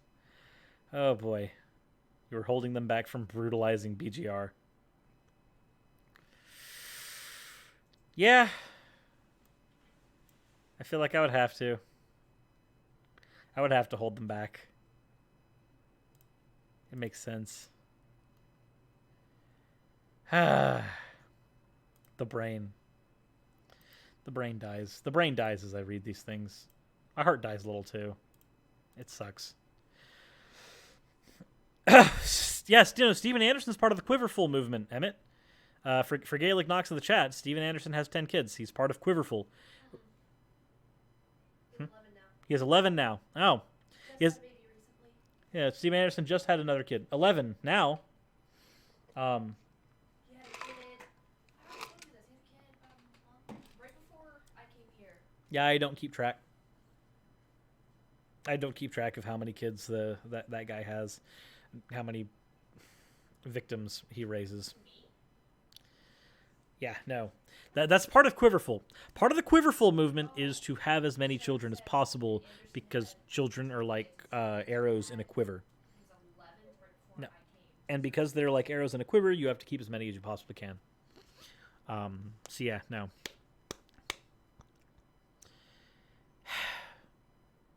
With that said, I do hope you guys enjoyed the video. I know that it was dark, very dark, not very comfortable, but it is BGR, and that is kind of where the dice lands whenever we do a video on BGR.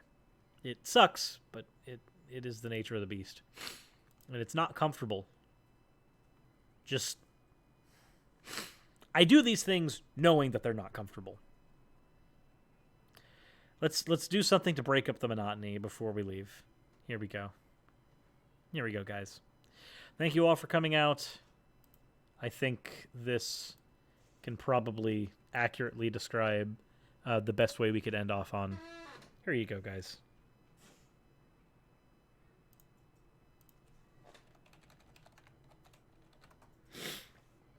And just so you're aware, we're not leading off on just that. Oh no, we are most certainly not leading off on just that. Because if we were leading off on just this, then I would be doing you guys a disservice. No, we are leaving off on this whilst also allowing for you guys to get a little bit of musical cadence at the end. Because it will help. It'll help prevent the insanity. Because this is insanity. This entire thing is insanity. But here we go. I hope you guys enjoy, because it goes perfectly with this.